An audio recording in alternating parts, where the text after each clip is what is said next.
News में आपका स्वागत है। मैं रिजेश महाजन। न्यूज़ है, भारत का हो गया है भंटाधार और दोस्त बन गया है दुश्मन। कुछ ऐसी ही बात है। हमारी विदेश नीति सबको पता है कि हमारे सारे पड़ोसी हमसे नाराज़ हैं। कोई हमसे बात करना भी अच्छा नहीं समझ रहा है। सब लोग लगे हैं दूसरी जगह पे। अब तो अमेरिका ने ये भी बोल दिया है कि भारत को रशिया से तेल लेना बंद करना चाहिए, क्योंकि भारत तेल लेता है रशिया से और उन्होंने देश में भी खूब अच्छा बेचा है और दूसरे विदेशों में भी उन्होंने बेचा है, अच्छे पैसे कमाए हैं। अब मोदी जी की ये विदेश नीति है या उनकी जो सोच रखा था वो उनका उल्टा पड़ गया है। कहाँ तो वो ट्रंप के साथ अमेरिका में भी फंक्शन किया करते थे और भारत में भी उन्होंने बहुत बड़ा फंक्शन किया, करोड़ों लोग इकट्ठे हुए। लेकिन अभी ट्रंप इनको मुंह भी नहीं लगा रहे हैं, और वो भी किसको? विश्व गुरु को। अब विश्व गुरु की ये जो चल रही है, जो बातें चल रही हैं, ये हमारे भारत के लिए बहुत ही अच्छी बात नहीं है। भारत के प्रधानमंत्री के साथ ऐसा व्यवहार होना और उनका नीतियों की वजह से जो हमारे पड़ोसियों से हमारा जो संबंध है वो खराब होना, ये दर्शाता है कि हमारी देश की जो नीति है वो ठीक नहीं चल रही है। आप इलेक्शन जीत रहे हैं, वो मानते हैं हम, समझते हैं हम कि आप कैसे जीत रहे हैं। वो नज़र आ रहा है कि आप जो खेल खेलते हैं वो झूठ का खेल है। आप अपने बलबूते पे सत्ता में नहीं आते हैं, आप उन लोगों को अपने साथ जोड़ते हैं जो छल से अपने आप को जीत हासिल करवाते हैं, और वो आपके साथ जुड़ जाते हैं किसी न किसी वजह से, डर की वजह से या पैसे की वजह से या सत्ता की वजह से। आप अपने संस्कारों या अपनी ख्याति के बलबूते पर अपनी जीत हासिल नहीं कर पाए हैं। आपने हर तरह से खेल खेला, ईडी के ज़रिए, आईटी के ज़रिए और बड़े और लोगों की तरह से उन्होंने आपने जो किए हैं वो सब जानते हैं। अब भारत क्या करे?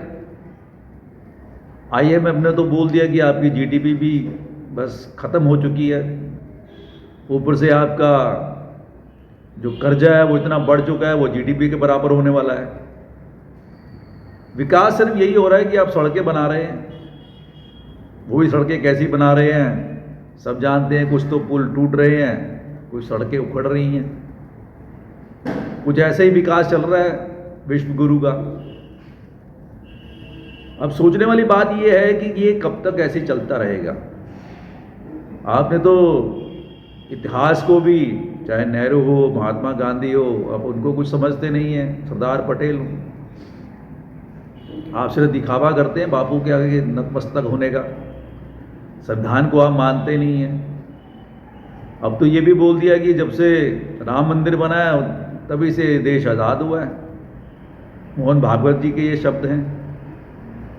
ये आज़ादी अभी हुई है शुरू। पहले जो लोगों ने अपने सर कलम करवाए हैं देश के लिए, वो तो ऐसे ही थे, उन्होंने कुछ नहीं किया। अंग्रेजों से कहाँ लड़े हैं वो? जो अंग्रेजों के साथ थे वो अब कह रहे हैं कि अब आज़ादी मिली है। जिन्होंने लड़ाई लड़ी है, अपना सब कुछ न्यौछावर कर दिया देश के लिए, उनको जो आगे वंशज है उनको आप देशद्रोही बता रहे हैं। कुछ ऐसा ही चल रहा है भारत में। जो समझने वाला है वो समझ गए हैं कि ये किस तरह से चल रहा है। अब काफ़ी कुछ समझ में आ गया है लोगों को। काफ़ी समय बीत गया है कि जब इन्होंने पूरा प्रचार किया था 10-11 साल पहले, ये तो बर्बाद है सब, ये इन्होंने ख़त्म कर दिया भ्रष्टाचार। आज वो ही भ्रष्टाचार की उसमें लिप्त है। आप बशर्ते कि इनकी खबरें बाहर नहीं आती हैं, क्योंकि मीडिया इनके खिलाफ बोल नहीं सकता है, क्योंकि वहाँ इनके लोग पहुँच जाते हैं, ईडी वाले या दूसरे वाले। भैया चुप कर, जो सेलिब्रिटी भी नहीं बोल सकते, सबको चुप करा के बैठाया हुआ है, क्योंकि इनका डंडा बहुत चलता है और लोग परेशान होना नहीं चाहते हैं। अपनी ज़ुबान नहीं खोलना चाहते, अपने हक़ की लड़ाई नहीं लड़ना चाहते। जो हक़ की लड़ाई लड़ते हैं वो बेचारे बैठे हैं किसान, जिनका इन्होंने वादा किया था कि हम उनको MSP दिलाएंगे, वो घुमा फिरा के बातें करते हैं, उनको जो बातें सुनने के लिए भी राज़ी नहीं है। अब देश ऐसी नीतियों पे चल रहा है जो समझने के लिए बहुत ही मतलब नींद उड़ाने वाला है। लोगों के पास जो अपने बच्चों को पढ़ाने के लिए सोना गिरवी रखा था वो डिफ़ॉल्टर में चले गए हैं, सोना वापस नहीं छुड़ा पा रहे हैं। LIC की किस्तें बढ़ गई हैं, वो सेविंग नहीं कर पा रहे हैं, वो भी मोर्गेज करके अपने लोन लेके बैठे हुए हैं। नौकरियां नौजवानों को मिल नहीं रही हैं, किसानों को तो मैंने आपको बता ही दिया है। तो ले दे के देश की हालत बड़ी ख़राब हो रही है। ऊपर से ट्रंप जी आगे इनके दोस्त और वो दुश्मन बन बैठे हैं।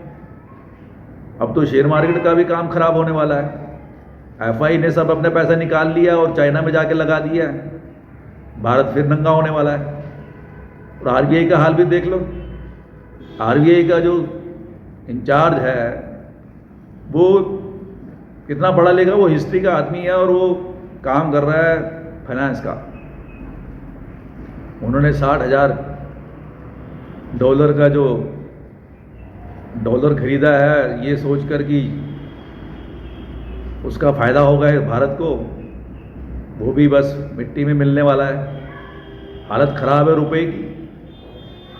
मोदी जी बताते हैं जिसका रुपया गिरता होता है उसकी साख, देश की साख भी गिरती है, उसके प्रधानमंत्री की साख भी गिरती है। तो खुद ही अपनी साख क्यों गिरा रहे हैं, ऐसा समझ में नहीं आ रहा है कि क्या है ऐसा कि उनकी नीतियां खराब थी या वो समझना नहीं चाहते, या उनका मानना है कि उधार लो, देसी घी खाओ, अपने मस्त हो जाओ, एंजॉय करो, बाद में कुछ होगा तो झोला उठा के चल पड़ेंगे। तो देखते रहिए हमारा चैनल, सब्सक्राइब कीजिए, कमेंट कीजिए, शेयर कीजिए। धन्यवाद। जय हिंद।